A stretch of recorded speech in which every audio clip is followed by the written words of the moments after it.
எந்த ஒரு விஷயத்துக்கும் இடம் பொருள் ஏவல்னு இருக்கு. அந்தந்த இடத்துல செய்ய வேண்டியதை செஞ்சா நிச்சயம் மதிப்பு கிடைக்கும். அதுக்கு எதிராக செஞ்சா கண்டனத்துக்கு தான் ஆளாகணும்.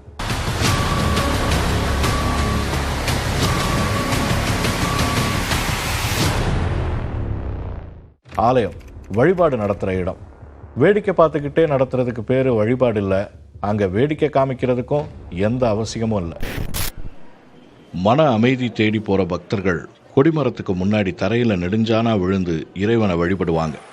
இது ஒரு பக்கம்னா, இசையாலையும் பாட்டாலையும் இன்னொரு பக்கம் பக்தர்கள் வழிபாடு செய்கிறாங்க.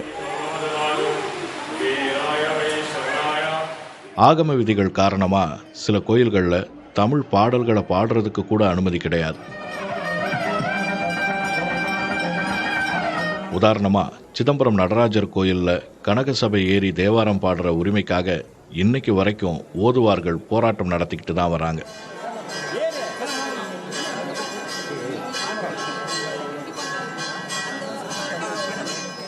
பாட்டுக்கு அங்கே தடை இருந்தாலும் நடனத்துக்கு தடை இல்லை. பாரம்பரிய பரதநாட்டியத்தை தில்லையம்பலத்தில் அரங்கேற்றி தங்களோட வாழ்க்கையை தொடங்குற கலைஞர்கள் இன்னைக்கும் இருக்கத்தான் செய்கிறாங்க.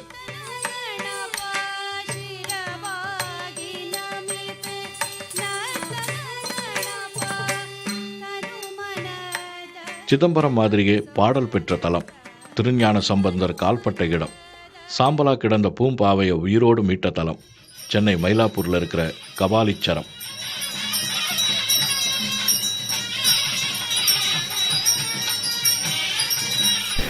இந்த கோயிலில் தான் இப்போ புதுசாக ஒரு சர்ச்சை வெடிச்சிருக்கு. அதுவும் 2 இளைஞர்களால். விக்னேஷ் பாலன், தேஜா ஹரிதாஸுங்கிற இந்த 2 இளைஞர்களால் தான் இப்போ கான்ட்ரோவர்சி. காரணம், கோயில் வளாகத்தில் இவங்க போட்ட டான்ஸ். தேவாரம் பாடுறதுக்கே அனுமதி தர தயங்குற கோயிலுக்குள்ள சினிமா பாடலை அலற விட்டு அதுக்கு மூமெண்ட்ஸும் இவங்க கொடுத்ததால தான் இப்போ பிரச்சனை ஆயிருக்கு.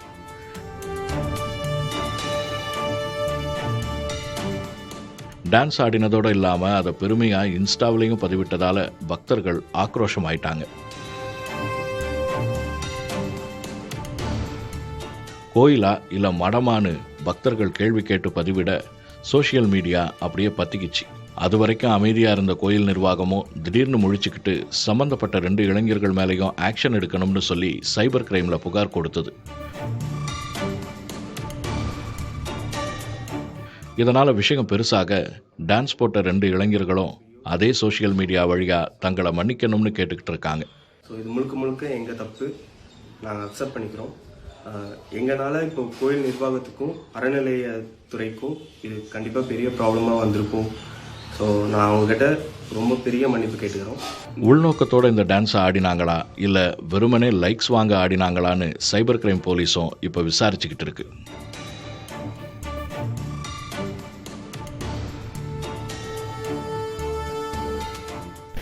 பக்தி மட்டுமில்லை, கலாச்சாரத்தையும் வளர்க்குற இடமாக தான் வழிபாட்டு தலங்கள் தொன்று தொட்டு இருக்கு.